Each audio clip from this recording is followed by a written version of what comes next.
السلام عليكم ورحمة الله. الحمد لله والصلاة والسلام على رسول الله.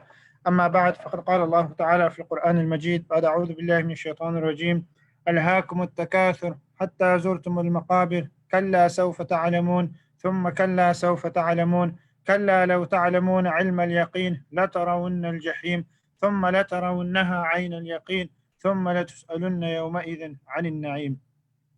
Inshallah, today we'll be moving on to Surah Tukaathur. We'll do the translation first and then we'll move on to the notes. Bismillah ar-Rahman ar-Rahim. Alhaakum at-Takaathur.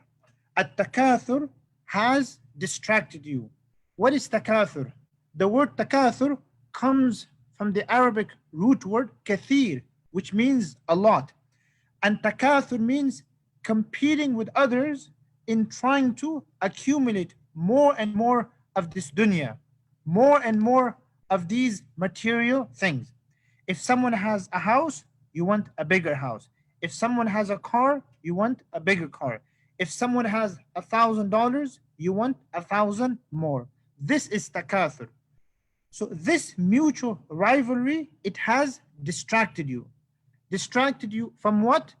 The sentence is not complete. The ayah is complete, but not the sentence.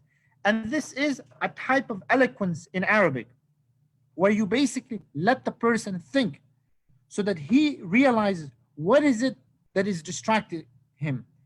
What has Takaathur distracted you from? Right? You fill in the blanks. It has distracted you from the more important things of life. It has distracted you from the purpose of life. It has distracted you from recognizing Allah subhanahu wa ta'ala and worshipping Allah. So, alhaakum at-takaathur, competition in worldly affairs, in worldly matters, it has distracted you. Hatta zurtumul maqabir, until you visit the graves, until you visit the graveyards. This can have two meanings, and both are applicable. The first meaning is until you temporarily visit the cemetery. When you hear about the death of a friend, a loved one, a family member, you go, you enter the cemetery, and this is when you realize how short this life is. This is one meaning. Another meaning could be until you visit the cemetery permanently. When you yourself die and you're buried 6 feet under the ground, this is when you realize all of this life was nothing but a dream. Hatta zurtumul maqabir, until you visit the graveyards. Kalla, never, no. And this is a way of emphasizing in Arabic, right? Kalla. Sawfa ta'alamun, soon you will come to know. Soon you will come to know the reality. In the near future, once you pass on to the next life, you would know what barzakh is like. You would know what is, hellfire is for the disbelievers. And you would know what Jannah is like. ثُمَّ كَلَّا سَوْفَ تَعْلَمُونَ, then soon, ثُمَّ كَلَّا, then nay, سَوْفَ تَعْلَمُونَ, soon you will come to know. Again, the same thing is repeated for emphasis. كَلَّا, nay, no, by no means. لَوْ تَعْلَمُونَ عِلْمَ الْيَقِينِ, only if you knew with the knowledge of certainty. Okay, now the sentence is not complete. The ayah is complete, but the sentence is not complete. Only if you knew with the knowledge of certainty, then what? You fill in the blanks. If you knew with the knowledge of certainty that there is life hereafter, that there is the life of the barzakh, if you knew this, then all of these worldly things would have not distracted you. This is called ilm al-yaqeen, the knowledge of certainty. There's different types of knowledges. Later on, Allah subhanahu wa ta'ala will mention another type of knowledge. It is called aynul yaqeen, the eye of certainty. When you actually see something, that is the highest level of certainty. When you see it, it is called aynul yaqeen. Ilm al-yaqeen is just to have knowledge of it. For example, I know, for example, certain regions in the world exist. I have knowledge. I know, for example, a country like Japan exists. I know that a place like the North Pole, which is very cold, it exists. This is ilm al-yaqeen. But when I actually go to the North Pole and I see how cold and freezing that place is, this is ayn al-yaqeen, the eye of certainty. Now there are no doubts that are left. So one is ilm al-yaqeen. In this world, we can only have ilm al-yaqeen. Ayn al-yaqeen is when you pass on, you are buried in your grave, then you would see everything with your own eyes. So kalla, by no means. لو تعلمون, only if you knew علم اليقين, with the knowledge of certainty. لترون الجحيم. So you fill in the blanks. If you knew with the knowledge of certainty, this world would have not distracted you. لترون الجحيم, of a surety you will see hellfire. Jahim is another name of Jahannam. It means the blazing fire. ثم لترونها عين اليقين. Then of a surety you would see it with the eye of certainty. Ayn means eye, yaqeen means certainty. So there are different levels even when it comes to yaqeen, when it comes to certainty. You are certain that a country like Japan exists, that a continent like Asia exists. This is the knowledge of certainty. But when you actually go to that place, then it becomes عين اليقين. ثم لتسألن يومئذ عن النعيم. Then you'll be questioned on that day about na'im, about all of these blessings. So this was the translation of the surah. Now inshallah we'll go over the notes of Surah Tukaathur. So Surah Tukaathur is the 102nd chapter of the Quran. At-Tukaathur means competition in amassing, in collecting more and more of these materialistic things. It is a Makki surah and it has 8 verses. Every person is engrossed in amassing more and more wealth, okay? Without any exception. Every person wants more. If you are a person who's working, who's having his regular job, you also want more. If you're a millionaire, you also want more. If you're a billionaire, you also want more. Alhaakum at-takaathur, this competition and rivalry in worldly things, it has distracted you. Even millionaires are not satisfied.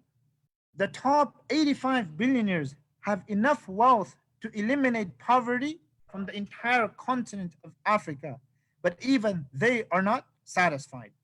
The wealthier they become, the greedier and more dependent they become. Here I have the story of Jesus and the 3 loaves of bread. It's a very interesting story. I'll share it with you. But before I share the story with you, do realize it is not a story that is found in the Quran or in the Sunnah, but it is mentioned in the other traditions. But it has a good moral to it. And it is concerning these type of stories that our Prophet ﷺ said in a hadith of Bukhari, حَدِّثُوا عَنْ بَنِي إِسْرَائِيلَ وَلَا حَرَجَ. You can narrate from the Israelites. You can narrate from their stories and there's no harm in it, especially if it has a good moral to it. So the story of Isa alayhi salatu wasalam goes as follows. And again, the moral of the story is that greed eventually would kill you. اتقوا الشح فإن الشح أهلك من كان قبلكم. Beware of greed because it destroyed those that came before you. So the story of Isa alayhi salatu wasalam is as follows. It is said that once a person wanted to accompany him. So Isa alayhi salatu wasalam, he agreed. He allowed the person to accompany him. Now this person was actually a thief, right? So Isa alayhi salatu wasalam allowed him to accompany him on his journey.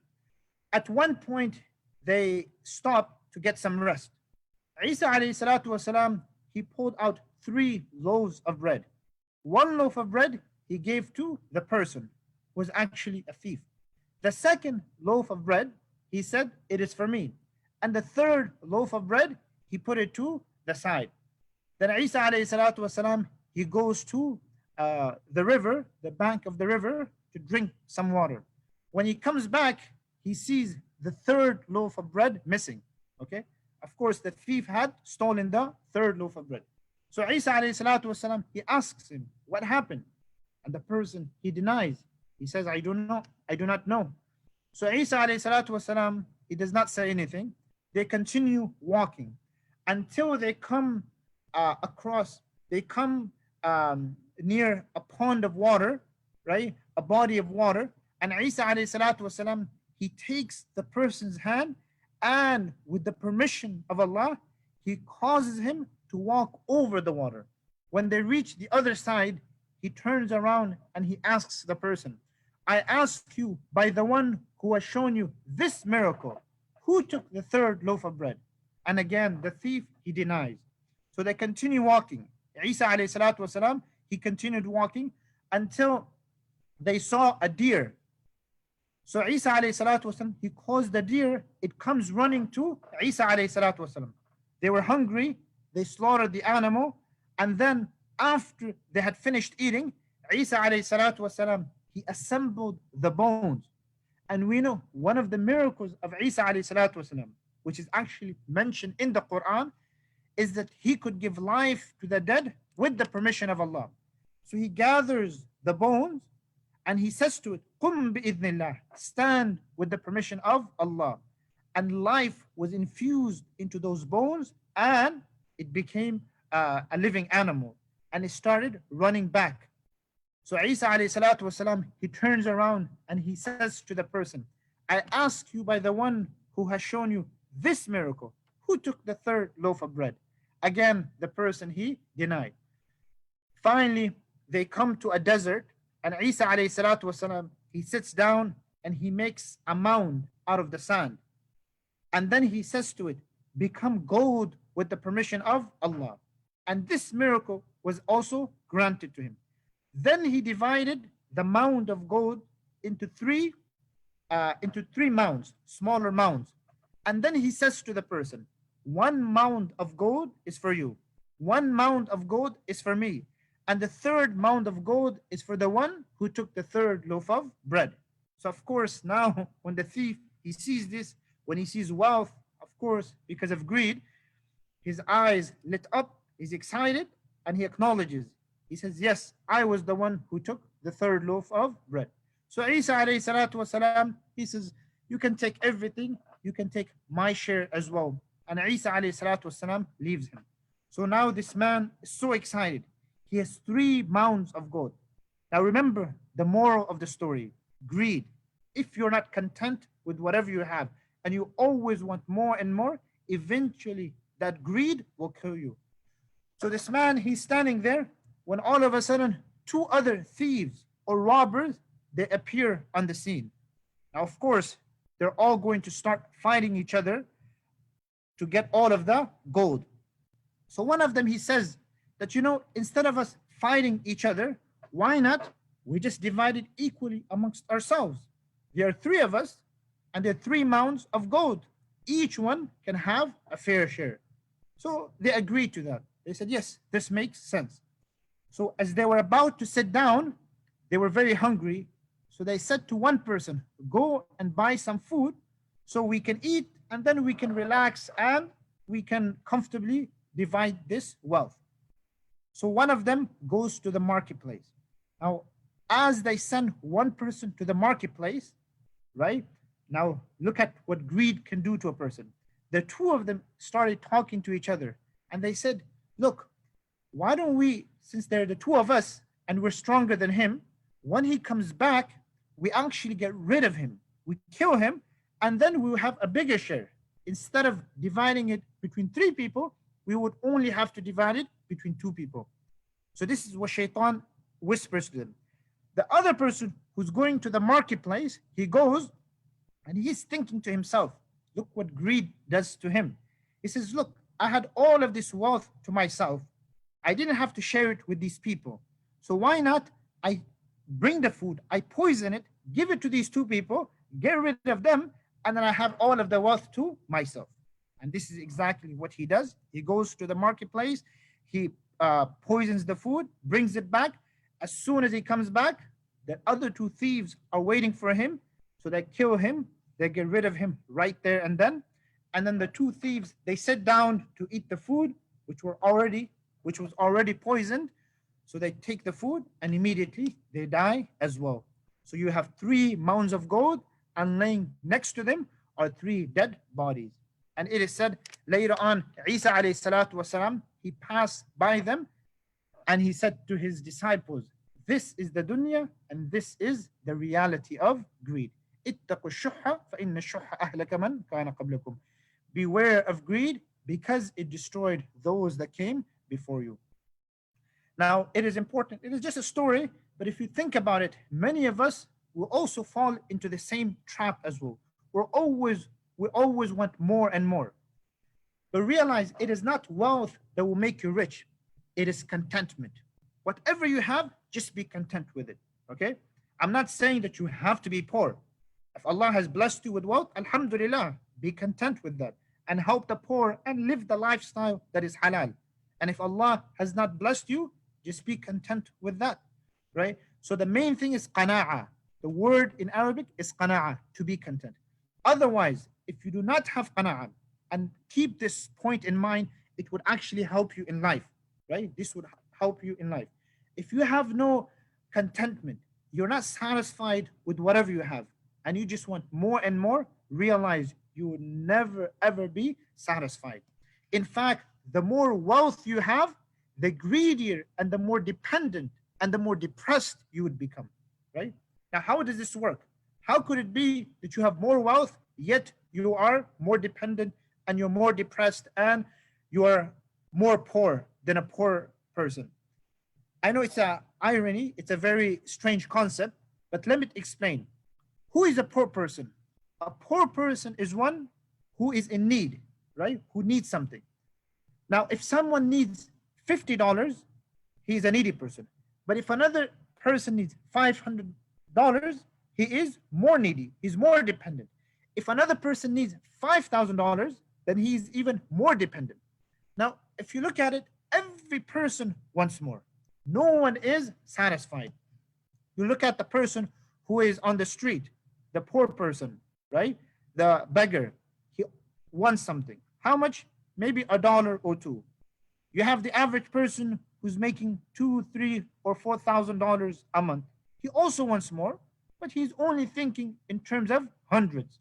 The one who's a businessman, who's mashallah making thousands and hundreds of thousands of dollars, he also wants more, but he's thinking in terms of thousands. The one who's a millionaire, he also wants more, but he's thinking in terms of millions. And even the one who's a billionaire, he wants more, but he's not thinking in terms of millions, he's thinking in terms of billions.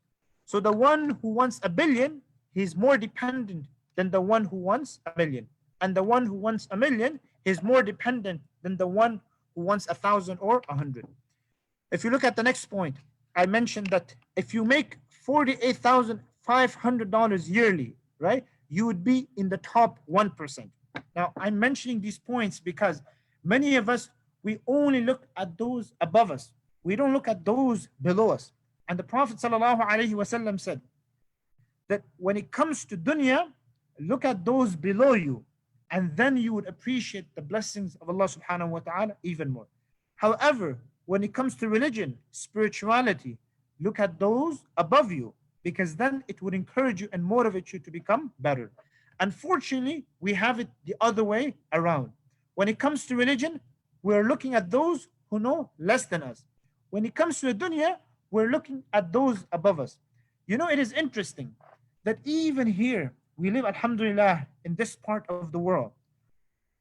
But despite this, we're always looking at the top 1%, and we're always complaining that they have all of the money and that we're the 99%. But we don't realize that if we compare ourselves to the rest of the world, we actually fall in the top 1%. If you make this amount of money, $48,000, 500, you would be in the top 1%. If you make less than that, even if you make $30,000, $35,000, $40,000 a year, you still fall in the top 5%.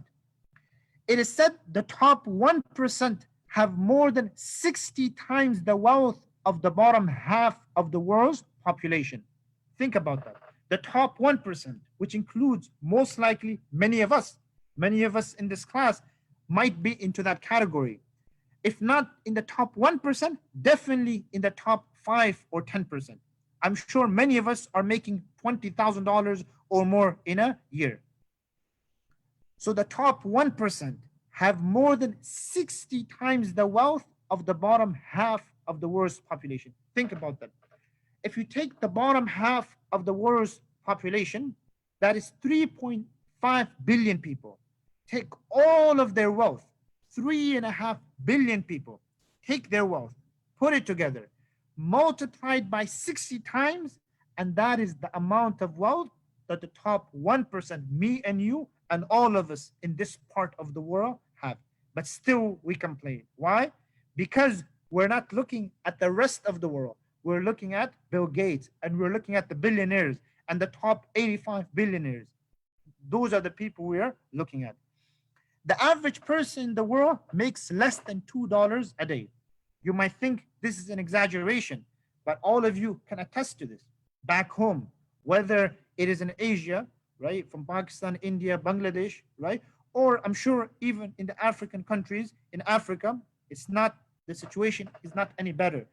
The average person, and I'm sure many of you can attest to this, back home, one who makes a good salary, generally speaking, is about 10,000 rupees. Okay, 10,000 rupees. 10,000 rupees, if you convert it into dollars, it's about $80 or $90. In an entire month, that's how much they make. And that's considered a good salary. Whereas this is the amount of money we would make in America in one day, even if you get minimum wage. If you just work for the entire day, you work for 10 hours, 12 hours, and you're getting $9 per hour, you work for 10 hours, that's $90. In one day, you get more money than what you get an entire month back home, right? And most of the people don't even have that much. They can't even get 10,000 rupees a month. That's if you have a good salary. Yes, I know there may be some people who may be making way more than that. Once again, that's the top 1% or the top 0.1%. The 99% of the people don't have what we have. It is said that the top more than 1 billion people don't have access to clean water, right? More than 1 billion people don't even have clean water. Where for us, we have so much food, when we open the fridge, we don't know whether to start from the right or from the left. Look how much water is wasted just in Ramadan alone. And this is in every masjid. It's not in our masjid or in Florida, throughout the US and in the Western countries. Look how much food is wasted at the time of iftar. The amount of food, and again, we're all guilty of this. I'm guilty of it as well. But so much food is wasted that this food that we throw in one night, it is sufficient to feed an entire village back home, right? So at least the minimum we can do is be grateful to Allah subhanahu wa ta'ala. That's the bare minimum. The second thing is we should try not to waste any food. And of course, in the third and fourth level is that you give your zakat, you give your charity. And then the fourth level is you go even beyond that. Instead of giving your 2.5%, you should go above that, maybe up to 5%, 7%.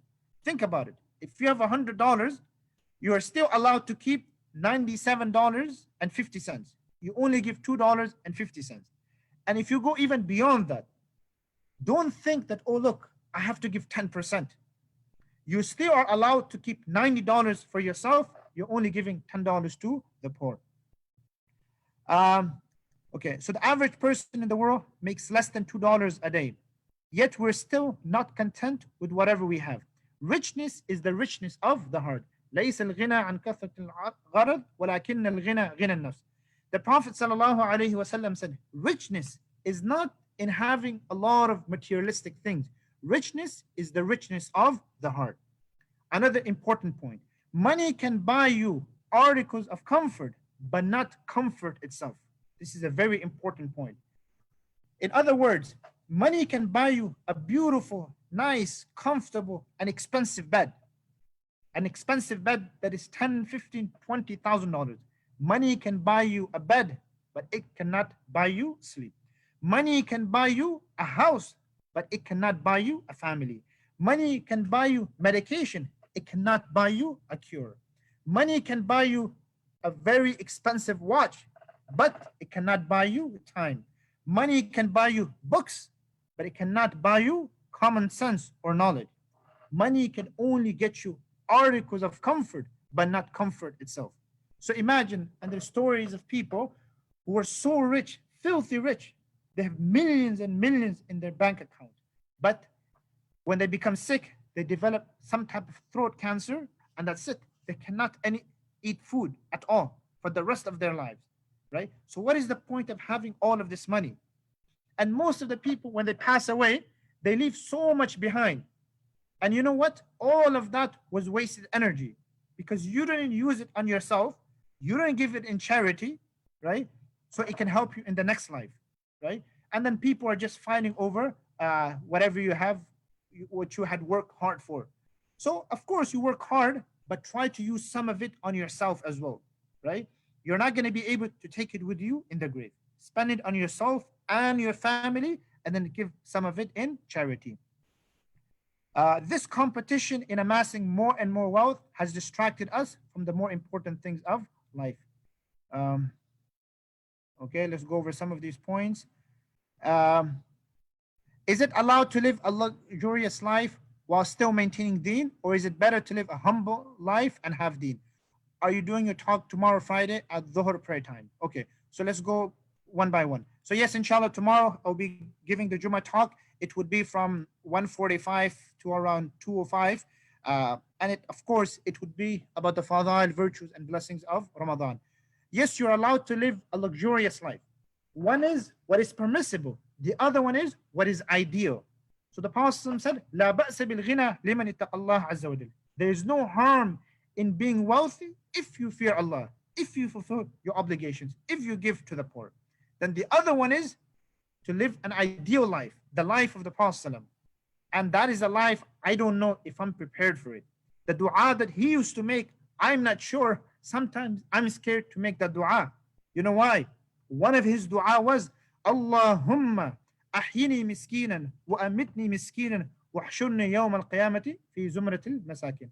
Oh Allah, let me live as a poor person. Let me die as a poor person, and let me be resurrected on the day of judgment amongst the poor people.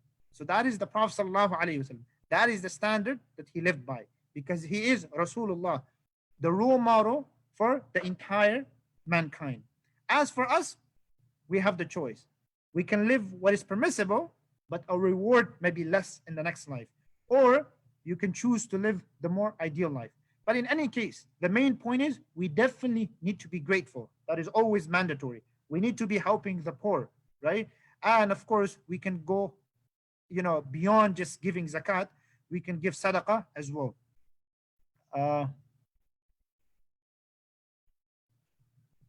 Yes, if everyone was to pay their zakat, the world would be without poverty. If they were to pay the zakat.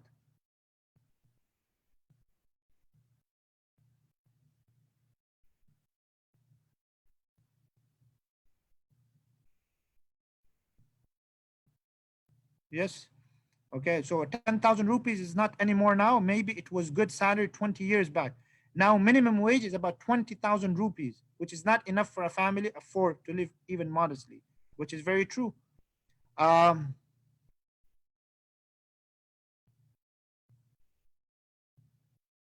Okay. When looking for marriage, should you look for wealth? Is it allowed? Yes, it is allowed. However, is that the first thing you look for? No, you look for religiosity, you look for piety, good character. That comes first. Of course, it is not haram, it's not wrong that if a person wants to marry off his daughter, he wants to make sure that the person is also well off, his wealth, he can take care of your daughter. There's no harm in that. But that should not be the main focus, right? The main focus should be deen character. Once he has that, on other things, you can compromise a little bit. So if another person is not as rich, but he can still take care of your daughter, okay, you should give preference to that, right? So no, there's no harm in looking for wealth, but it should not be the main focus.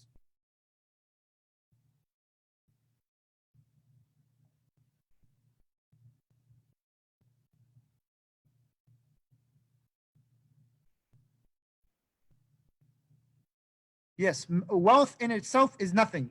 It's not a blessing, nor is it a punishment, right? It is what you do with it. So you had some Sahaba who were very wealthy, like Uthman radiallahu anhu. You had others who were very poor, like Ali radiallahu anhu. You had scholars like Imam Malik and Imam Abu Hanifa who were very rich. You had others like Imam Ahmad bin Hanbal who used to sell the beams of his roof from his house to survive. So wealth is a test, right? Allah tests people in different ways, through poverty or through wealth. So is it better to be among the poor or help the poor? That's a very profound point. So we cannot really quantify. In other words, just simply being poor is not going to guarantee you paradise. Because what if the one who's poor, suppose there are two people, one is rich, the other one is poor. Both of them are praying their 5 salawat, they're fasting, and all of that. If they were equal in everything and they're identical in all of their ibadats, of course, the poor would go and enter Jannah first. But if the rich person is giving more sadaqah, he's able to help more charitable organizations, he's able to, help people, sponsor orphans, and on and on and on, of course, he's going to get more reward. So it is always a win-win situation. If you don't have wealth, spend more time in ibadah. If you have wealth, maybe you can surpass it by doing this. Also, what makes it even more, not complicated, but more sophisticated is when you have ikhlas.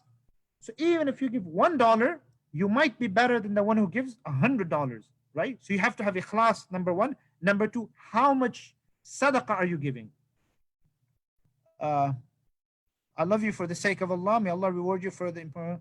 And I love you as well. I love you. Inni uhibbuka fillah. What is the reason our Prophet made the dua to be poor? What was the reason? The reason is because the Prophet is the role model for the rest of humanity, and he lived a life that was more difficult so that everyone can follow him by example. I have no feelings for wealth. My wife does. Is that okay? Yeah, to have love for wealth as long as it doesn't take you out of the bounds of Sharia. That's no harm in that. Everyone wants money as long as it's not you don't accumulate or acquire in it in a haram way.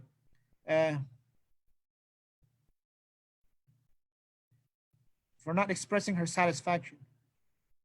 So if a person is not grateful, this is not good, right? Now, does that mean you have to tell every single person? No, but you should express it, meaning you should be happy with what Allah has given you. Allah subhanahu wa ta'ala says, "In shakartum la If you are grateful, surely I'll give you more. It is only going to benefit you. When you're grateful, Allah will give you more. وَلَئِن كَفَرْتُمْ إِنَّ عَذَابِي لَشَدِيدٌ. Inshallah, we'll stop here. It's already 8:48, so we'll stop here. Tomorrow, the lecture would be at 1:45, inshallah. We'll still have our regular class, which is at same time, 8:15 to 8:45. Sometime I might go over, but that's with the questions. You can leave at exactly 8:45, inshallah, if you want. Assalamu alaikum wa rahmatullah.